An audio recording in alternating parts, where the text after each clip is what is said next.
Remue ménage.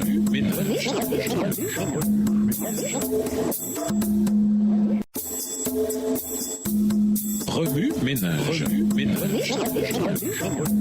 Bienvenue à votre émission Remue ménage. Nous réalisons de vendredi. Le temps est venu de ramener notre cœur à Dieu. Nous vous invitons à lire Hébreux 10. Pour conclure, voici un adage bien connu. La folie, c'est se comporter toujours de la même manière et s'attendre à un résultat différent. Dans sa parole, le Christ a souligné à maintes reprises sa volonté parfaite pour l'Église. Non seulement il nous enseigne, mais il est venu ici-bas pour nous donner un exemple vivant et pour nous ouvrir un chemin nouveau et vivant. Hébreux 10, verset 20. Le Christ nous invite à rejeter la façon facile, mécanique et froide dont nous prétendons servir les autres. Il nous a ouvert la voie pour que nous puissions toucher par un service authentique ceux qui en ont le plus besoin. Hébreux 10 est une lettre d'amour, un appel au peuple de Dieu à être ce à quoi Dieu l'a destiné, à être authentique, à être vrai, à être une communauté de serviteurs dans un monde où être servi semble le plus important. Soutenons-nous les uns les autres, encourageons-nous les uns les autres par le Saint-Esprit, restons fermes sans vaciller et accomplissons les bonnes œuvres que Dieu a préparées pour nous. Coffres idées. Remettez aux participants de votre classe de l'école du sabbat un kit d'évaluation des dons spirituels. Ceci les aidera à trouver leur créneau de service. Montez une banque de compétences et de talents pour devenir conscient des ressources dont vous disposez pour la mission. Faites un brainstorming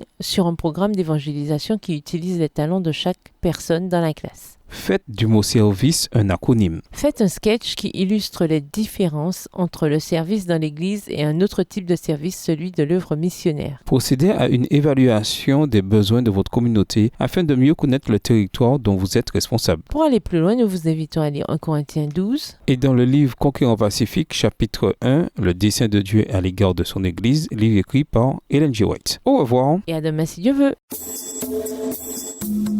Remue ménage.